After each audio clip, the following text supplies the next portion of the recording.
Colocataire par Byron Dunbar. Papa, pourquoi maman est-elle si froide? Elle était morte. Maurice le savait, mais pourquoi était-elle froide? Son père, un homme trapu nommé Grégory, demeurait silencieux. Tout le monde sait que nous mourrons. Même les enfants ne le nient pas. Pourtant, connaître un fait et y croire sont deux choses différentes. Maurice savait que sa mère reposait morte dans son cercueil. Grégory lui avait expliqué d'avance la coutume de la veiller. Mais s'il était assez grand pour reconnaître la mort, il était trop jeune pour croire que sa mère puisse mourir. Ils ne parlèrent pas sur le chemin du retour. En passant devant les maisons, Maurice trouva que les fenêtres vides ressemblaient aux yeux de sa mère. Il respirait à peine et son père n'osa pas le regarder. Peu après, ils déménagèrent, et c'est alors que Maurice commença à voir des monstres. Grégory gagnait sa vie comme organisateur d'événements. Au départ, il se chargeait surtout des noces locales. Après la mort de sa femme, il se mit à coordonner de grands festivals, des salons professionnels, ce qui l'obligeait à traverser le pays. Souvent, il louait une nouvelle maison, sans jamais y rester assez longtemps pour s'y installer vraiment. Maurice ne tissa ni lien solide ni amitié durable. En revanche, il vit quantité de monstres. Chaque nouveau logis abritait quelque présence obscure. Un visage cadavérique derrière la vitre de la chambre, un froid intense au sous-sol, un grincement dans le grenier. Grégory soutenait que les griffes aperçues au clair de lune n'étaient que des branches tordues. Il affirmait que les silhouettes sur l'escalier n'étaient que des toiles d'araignées, non des fantômes. La cave moite grouillait d'insectes, pas de démons. Cela n'expliquait pourtant pas la puanteur stagnante de la cuisine de leur maison suivante. Maurice y flairait un vampire. Il avertit son père. La créature devait dormir sous l'évier, faute de cercueil, en attendant la nuit pour venir boire leur sang. Leur dernier logis, pourtant, était différent. Dès la photo, Maurice se sentit mal à l'aise. Un malaise à peine perceptible. Il ne prit corps qu'en arrivant sur place. C'était l'heure de se coucher. Grégory, descendu de voiture, admira la bâtisse depuis le trottoir avant de s'y engouffrer. Maurice détailla chaque recoin, des lucarnes au jardin. Ses yeux se posèrent sur une fenêtre à l'étage et bientôt sa chambre. Et là, il aperçut l'oncle Scratch, faiblement éclairé d'en dessous alors que le soleil fondait derrière les nuages. Sa silhouette se détachait dans la lumière mourante, mais ses traits restaient dissimulés. Maurice n'afficha aucune surprise. Il avait l'habitude de reconnaître les monstres. Tous étaient inquiétants, mais il sut qu'oncle Scratch serait le pire. La plupart se hâtaient de révéler leur présence, leur face hideuse envahissant vite ses cauchemars. Et ce soir-là, Maurice ne vit que les yeux couleur mousse de l'oncle Scratch, avant qu'il ne s'enfonce dans l'obscurité. Comme tout monstre, l'oncle Scratch apparaissait la nuit et demeurait dans le placard de la chambre. Maurice veillait à le tenir impeccable. Les monstres hantent moins les lieux propres. Dès la première nuit, le regard de l'oncle Scratch le transperça, plein d'un appétit insatiable. Maurice comprit qu'il ne convoitait pas la chair, il voulait autre chose, et c'était pire. Maurice possédait une veilleuse, un cadeau de sa mère, qui le rassurait ailleurs. Ici, la lumière, en révélant l'oncle Scratch, le terrifiait. Maurice frissonnait à la vue des râles luisants que caressaient les gants immaculés du monstre. Les bêtes se tortillaient sur son costume, jurant avec sa cravate impeccable et ses gants d'une blancheur parfaite. Cette propreté accentuait l'horreur. Une fois, un rat tenta de le prévenir. « N'accepte pas ces friandises, couina-t-il. » Avant qu'il finisse, l'oncle Scratch l'attrapa par la queue et le glissa dans sa poche. Maurice entendit le cri s'éteindre. Puis le monstre lui parla d'une voix douce, presque amicale, lui offrant une douceur que l'enfant refusa. L'oncle Scratch partit en promettant une surprise pour le lendemain. Maurice trembla. Les monstres ne parlaient jamais. Ils attendaient son sommeil pour avancer et le réveil les chassait. Mais l'oncle Scratch ne reculait devant rien. Chaque nuit, Maurice l'entendait l'appeler. L'épreuve pesait aussi sur Grégory. « Va te coucher », ordonnait-il en écoutant la radio. « Papa, l'oncle Scratch est là-haut. Il va me montrer des bonbons ou un jouet. Il va essayer de m'avoir. S'il te plaît, papa.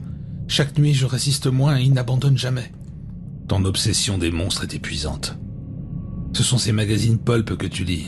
S'ils n'avaient pas appartenu à ta mère, je les aurais brûlés. Le match reprit à la radio, et Grégory tourna le dos pour l'écouter. Maurice détestait le sport. Il ne comprenait pas l'engouement de son père. Soupirant, il monta se coucher. « Et n'oublie pas de te brosser les dents !» cria Grégory. Au 3e degré de l'escalier, Maurice s'arrêta. Le bois grinçait. Dans une autre maison, Lady Swoon Moon grinçait ainsi. Il se souvenait de ses longues dents peintes comme des cannes de sucre avec le sang des enfants. Chaque craquement évoquait une mastication sinistre. Terrifié, Maurice gravit les marches en courant et aperçut la porte de la salle de bain, à un pas de sa chambre. Il devait se soulager, mais la distance lui parut infinie. Il avança. Un grincement. Sa porte était entr'ouverte. Un rat en sortit. « Ne l'écoute pas, Maurice. Il m'avait promis une maison de poupée. » Le rat n'acheva pas. La porte s'ouvrit, une main happa l'animal et le tira dans la chambre. Il hurla d'une voix de fillette. La porte se referma. Et l'œil de l'oncle Scratch apparut dans la serrure, luisant de convoitise. Maurice se rua dans la salle de bain, claqua la porte et resta des heures tremblant sur la lunette. Ses paupières finirent par se fermer. Pendant ce temps, le placard s'ouvrit et l'oncle Scratch se glissa hors de la chambre. Par le trou de serrure, il observa Maurice, le regard étincelant d'attente.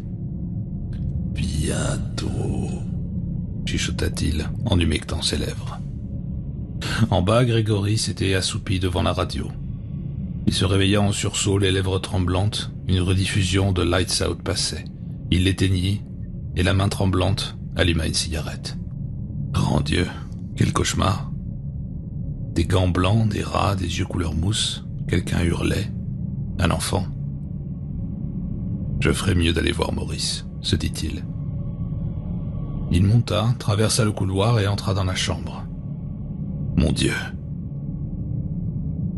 Il resta figé, jouet éparpillé, livide. La panique le gagna, puis un ronflement venu d'ailleurs. La lumière de la salle de bain filtrait sous la porte. Il soupira, soulagé. Il sourit en découvrant son fils endormi et le porta au lit. Les paupières de Maurice battirent lorsqu'il le recouvrit, puis se refermèrent. Plus tard, Maurice s'éveilla. Il maudit sa faiblesse. Comment était-il revenu au lit? Dans l'obscurité, un bruit se fit entendre. Non le trottinement des rats ni les gémissements d'enfants, mais une voix humaine. Maurice se figea, comme un cadavre. Le son fendit le silence, comme la glace craque. Il inspira sans bruit pour mieux écouter. Rien. Puis un jaillement, un long sanglot et de nouveau le silence. Maurice tourna la tête. La lune avait disparu, la pièce était noire. Un autre murmure. Plus de doute, quelqu'un pleurait. Était-ce l'oncle Scratch? Jamais il n'avait entendu un monstre pleurer, même pour tromper. Un bruit mouillé suivit, comme un seau recueillant la pluie. Maurice imagina des torrents de larmes sur un visage féminin, un nouveau sanglot, plus proche. Ruissellement continué, ponctué de plaintes. La voix était celle d'une femme. Maurice pensa à sa mère, et ses yeux se mouillèrent. Devait-il allumer la lampe? L'oncle Scratch l'aurait déjà tenté par une friandise. Il tendit la main vers l'interrupteur puis s'arrêta, un sanglot près de son oreille. Pris de peur, il retira sa main, le bruit cessa. Maurice demeura assis, n'osant bouger du matelas. Quelque chose rampa, il le sentit sous le lit. Une goutte de sueur lui chatouilla le menton, mais il n'osa pas l'essuyer. La voix revint, pleurant sans cesse. Voulait-elle son attention? Maurice risqua une question. « Pourquoi est-ce que tu pleures ?» Le son se tut. Un léger grincement, quelque chose s'extirpait de dessous le lit. Silence. Puis une masse recroquevillée près de la fenêtre. « Maurice? C'est toi ?» Maurice pâlit. C'était la voix de sa mère. Soudain, une lueur bleue redressa la silhouette. C'était bien sa mère, suspendue comme un spectre, des fils électriques fichés dans le crâne. Maurice pencha la tête et aperçut l'oncle Scratch illuminé dans un coin. Ses yeux mousseux foudroyaient sa mère. Au rythme des étincelles, il s'approcha, posa un marteau sur la table de nuit, écarta la paupière gauche de la défunte et glissa un pic à glace au-dessus du globe oculaire. Maurice vit l'acier pénétrer jusqu'à l'os. D'un petit coup de marteau, l'oncle Scratch traversa la fine couche du crâne puis gratta derrière. 2 autres coups, même opération de l'autre côté. Il jeta les outils et se retourna vers l'enfant. C'est ce qu'ils lui ont fait, Maurice. Même pas un médecin, juste un aide-soignant. Ensuite, ils l'ont relâchée et elle a dévalé l'escalier. Tu sais comment ça s'est terminé, pas vrai? Les étincelles s'éteignirent avec ces derniers mots. Maurice demeura dans l'obscurité opaque. Il se recroquevilla lorsqu'il entendit la voix sinistre. Je peux la ramener, Maurice. Il y aura un prix, mais rien de précieux n'est gratuit. Tu n'as simplement qu'à dire oui. Des rats grattèrent derrière les cloisons. La peur et la solitude l'envahirent. Si l'oncle Scratch pouvait rendre sa mère, mais dans quel état? Dans un souffle imperceptible, Maurice murmura « Oui ». En un éclair, la pièce fut vide.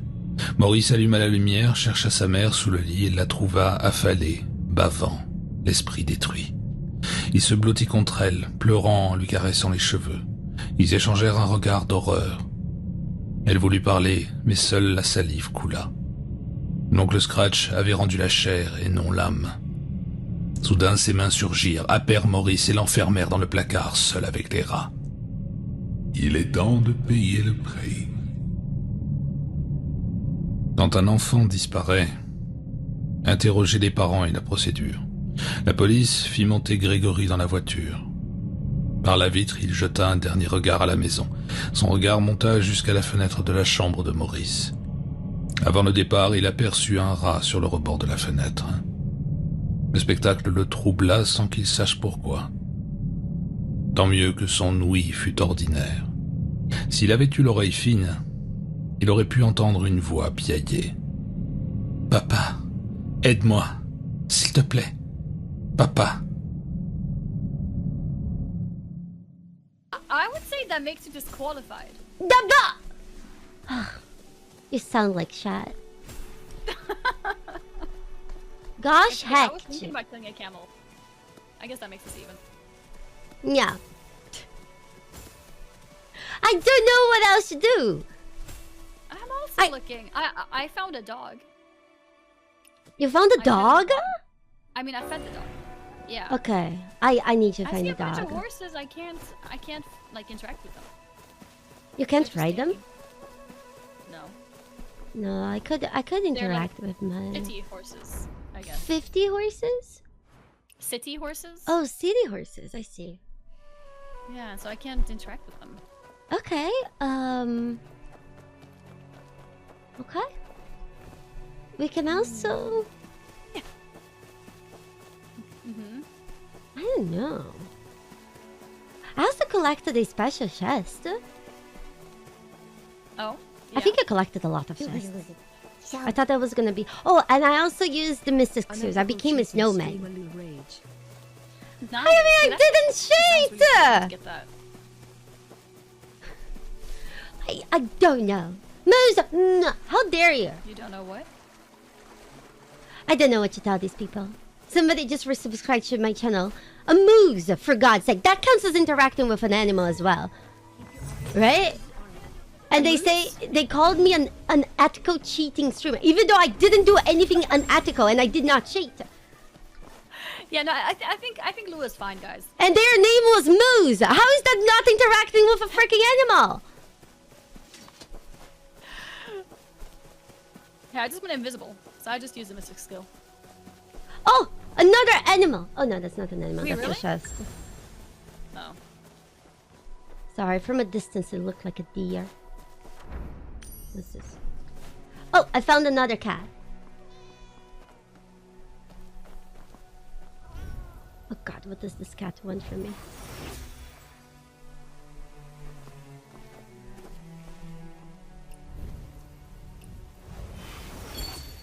Okay, I solved the cat puzzle. This gotta count. Yeah, cat puzzle counts. We go. We go. We cat. So in theory we would... Since I failed the other cat puzzles, we go. Whee! We window. Whee! We fly. Whee! You guys see any other animals? Hello? I hear somebody moaning. Whee! More horses. Those are different horses. Do these count? Do those count? Gosh.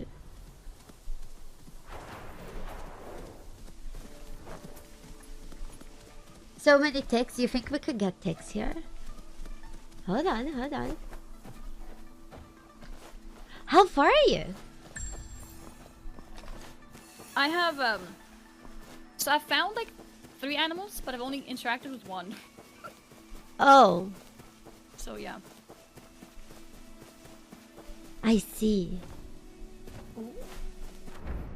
So, okay. We keep trying some more animals. Okay, there's a lot of grass, and one can assume This that there's lots horse. of ticks in this Okay. grass. I Right? just interacted with a horse. I Nice. just asked him, "Why are you staring at me?" And he says, "Nee, nee." Nee, He's nee. asking for food. I think it's just agreeing with you. That makes me 2 animals. It's a bunny! Oh, he's so cute. This is a little small bunny. Small bunny. Hold on. We go. Ticks count as an animal?